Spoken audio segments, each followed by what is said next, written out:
Jim, first identify yourself and give me your background, your career in weather, and your career in Absecon, your life in Absecon. Okay, Jim Eberwine, Eberwine. I am the Emergency Management Coordinator for the City of Absecon, where I live. I've held that position since May of 2010. Prior to that, I worked for the National Weather Service for 38 years up at Mount Holly. And the position was a general forecaster, but on top of that, my additional duties were Hurricane Program Manager and Marine Weather Program Manager. And what that encompasses was going to the Jersey Shore, Delaware coast, anybody that was in a hurricane-prone area, teaching preparedness not only to the local citizens but to first responders and anybody that would have anything to do with the recovery in a hurricane. So I taught classes up at Rutgers for first responders for 15 years.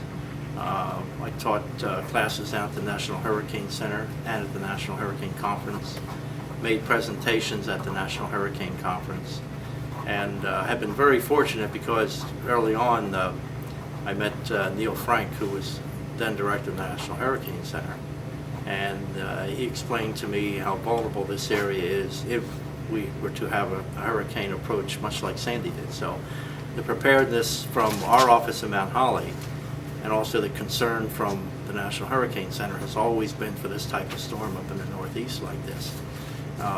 And then when I retired and I'm on the other side of emergency management where I'm relying on the Weather Service to send me information, now I realize how valuable it was to get that information to them and not only give them the information, call them up and explain it to them. And that's primary. I mean, you can send out all the information you want to first responders, you know, fire, EMS, police, and public works people, but not all of them understand it. So when you call them up and explain it to them and concentrate on their area, that's exactly what they were looking for.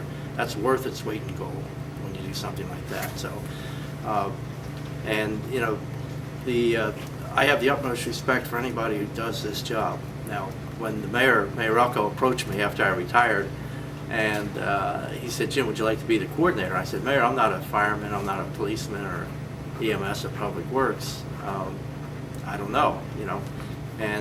But I think he was very smart because of the 5 emergencies that we've had since I've been here, they've all been weather related. So he knew something that I didn't know. So that was pretty, actually it's been pretty good. But as serving as the coordinator, a lot of people in New Jersey remember me when I worked at the Hurricane Center. I mean at the National Weather Service and doing the hurricane work. So when we had Irene in 2011, I was briefing people in Cape May and talking with people in Atlantic County. And then when we had Sandy, I was talking to people in different parts of the coast. Even though I'm sitting here watching the storm come up here, I was giving them an idea from what I thought was going to happen with Sandy, depending upon where it came in, what would be the hottest items that they would have to deal with.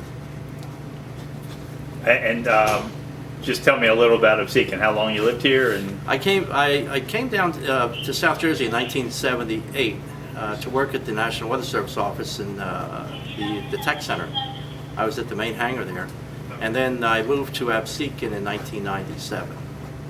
And I've been here ever since. Absecon, when people think of Absecon, they see this small community, 8,500 people, roughly 7.5 square miles. 1 3/4 of which is water, the other 5.5 is land. But when you think of it, you say, "Oh, Absecon, that's kind of small." But when you look at who we are next to, Atlantic City, the main thoroughfare, one of the main thoroughfares, it goes from Route 30 through Absecon into Atlantic City. So over the years, we've had as many as 38 million visitors coming to the Jersey Shore, and a lot of them passing through Absecon. So that puts a burden on police and fire sometimes. You get more accidents and things, but yeah, it's a small community, and so far our emergencies have been on the weather side. We haven't had any serious problems like oil spills. One of the things that we're concerned about is perhaps an aircraft approaching the airport and maybe going down. That would be something because we're right directly in line with runway 31. We don't have too many vehicles passing through Absecon that would be carrying potentially hazardous materials, which is good. But ours is primarily at this point weather-related emergencies. So, and that's made my job much easier, because I can't imagine when I'm sitting here and they said, "Jim, we got a hazmat." I'm thinking, duh. Call emergency management. Yeah. But the team that's been assembled here over the years has been a very good one, and you know, we got the police chief Dave Grizzly, we got DeRitis, Lieutenant DeRitis, John, and they are all more than supportive in anything that we do here, and always ready to help a neophyte like me. So, and then I get an awful lot of support from Eddie Conover and Vince Jones in the county, because I've been working with those guys over the years, and that relationship has really helped out in certain things. And even Cape May County, you know, the people down there have been tremendous. If I have a question, I'll call them up and ask them certain things. So, but other than that, you know, again, it's not a full-time position, but there are some times when, like in Sandy, Sandy hit October 29th, and we've been working on the paperwork up until yesterday. Mm-hmm. So it's been a lot of paperwork, getting things put together. You have the police, fire, and EMS, but you also have a burden placed on Public Works. Public Works are the ones who have to come in and clean up everything, keep records of everything they've done, how much debris they have, and then when it's all said and done, you have to have certain permits by the DEP to put waste in certain areas. So the people who are working in those positions have a heavy load too, especially when there's a disaster. And we had 5 declarations since I've been here as the coordinator. We had 1 snowstorm, 1 heavy rain event, flooding. We've had 2 hurricanes, and then we had the derecho in June of last year.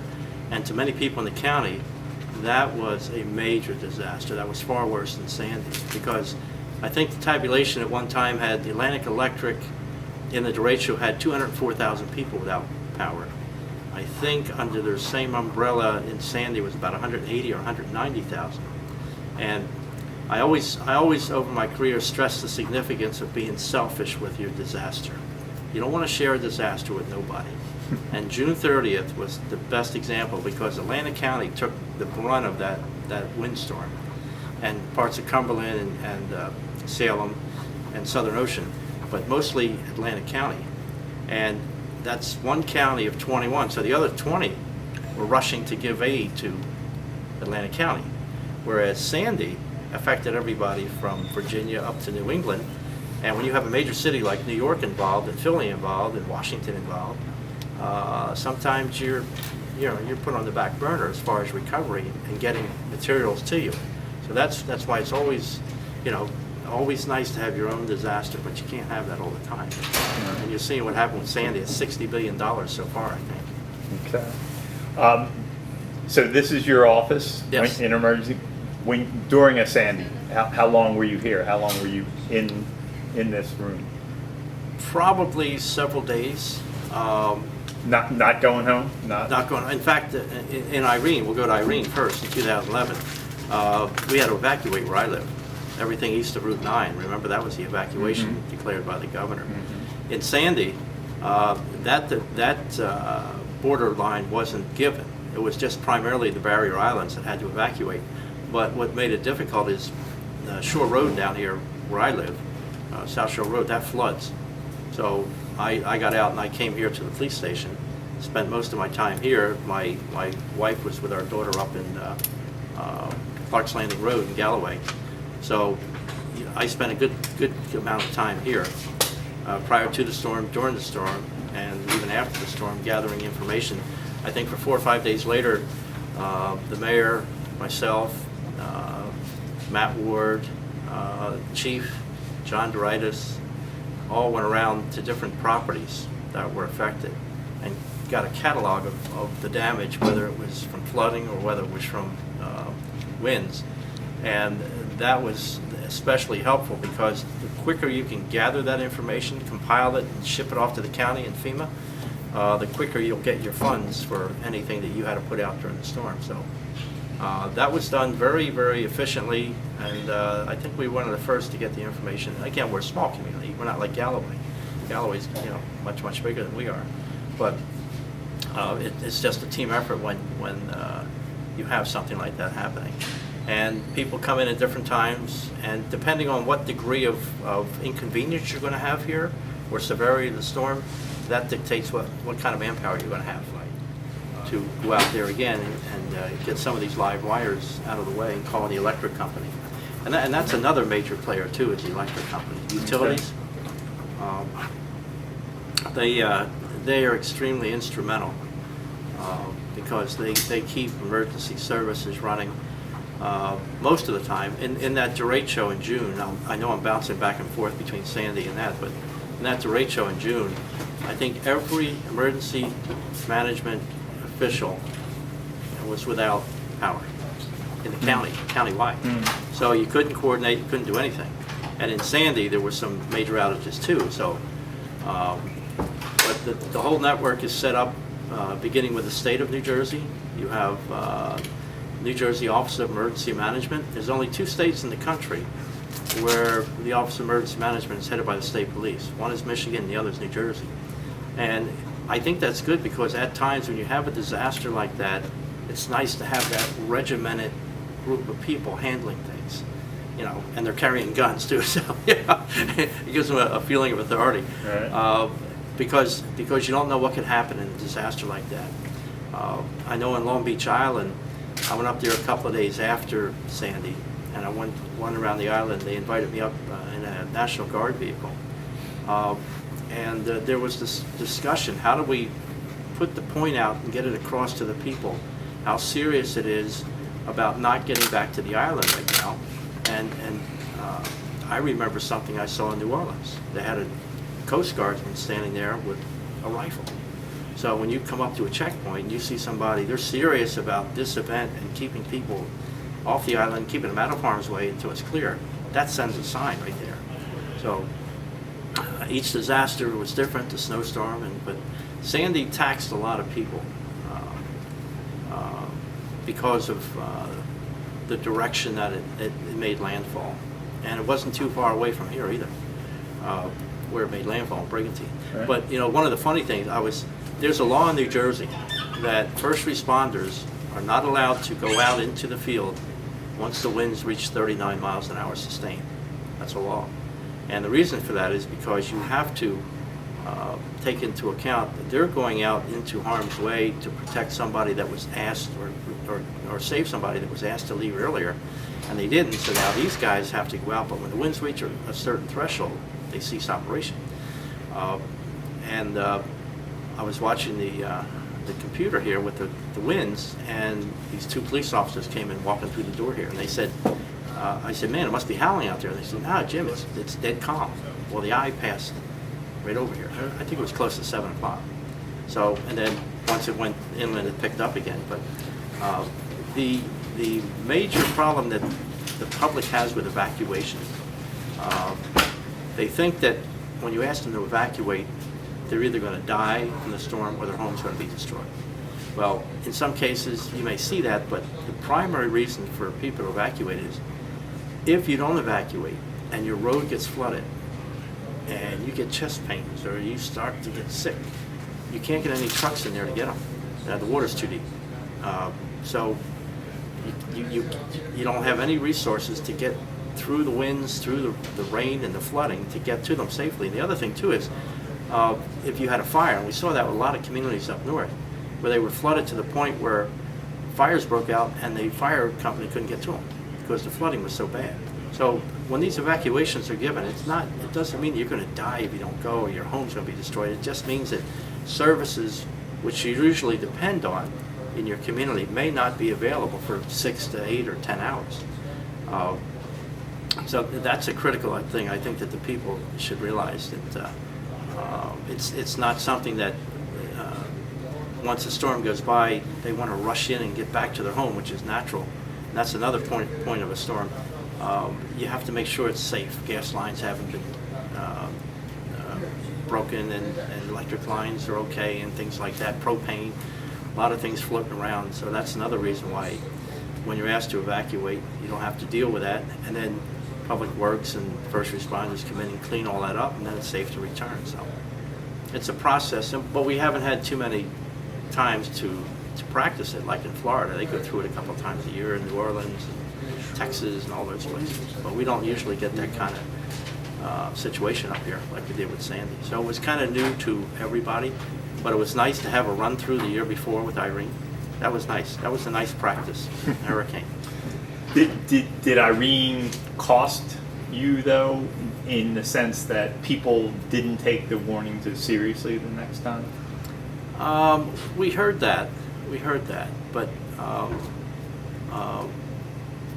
we were lucky in Irene that it came at a certain time. It was supposed to be at one point a Category 2, even though it was paralleling the coast.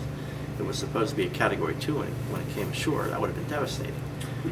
Let me ask another question too, to piggyback on that, and I think you're familiar with this. You were quoted saying, Cape May County missed a major disaster in Irene by hours. Right. So just explain that. Well, how did we know that? That's the question. How did we know that was going to be a disaster? Well, 1 month to the day prior to Irene coming, Cape May County held a 2-day exercise. And this kind of set the groundwork to success in Irene and also the success with Sandy. They held a 2-day exercise in Cape May called Escape the Cape. It was attended by 250 people, everybody from Homeland Security all the way down to the local municipality. And the scenario was a Category 1 coming up into Cape May County and turning into Sea Isle as a Category 1. Well, it was in July. At that time, the population swells to over 1 million, or 1.2 million. So when it was all said and done, every municipality, we had Red Cross there, we had the electric company there, we had all these people there that would respond to a normal storm. And when it was all said and done, Frank McCall was the coordinator at the time of Cape May. He went over asked each community, would you have evacuated or not evacuated? And from everything that we tabulated in that exercise, if there had been no evacuation, there would have been over 4,000 people killed, or more. You would have had 250,000 vehicles from people who are visiting shore, either flooded from fresh water, from the rains, or from the tidal. And it was a week before Labor Day, Irene was a week before Labor Day, but in July, you would have had 15,000 to 20,000 properties damaged or totally destroyed. Now that was from a Category 1 making landfall. Now we go fast forward to Irene, we have the identical track coming up, identical.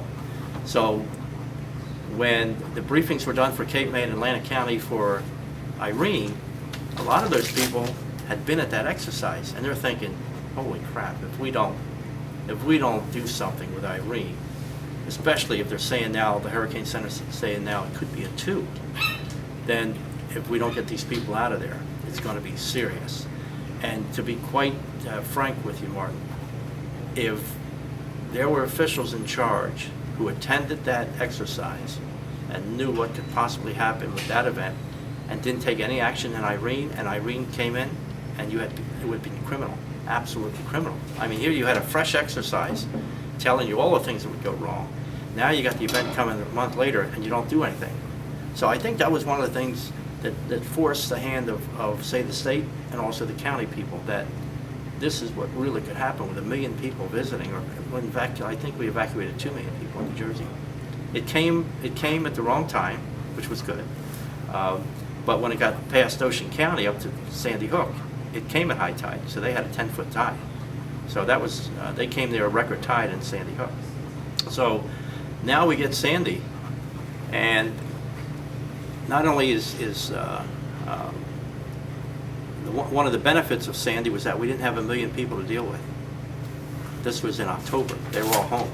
So you just had the residents to deal with. And I think that's why the evacuation went out just for the barrier islands and not for up to 9.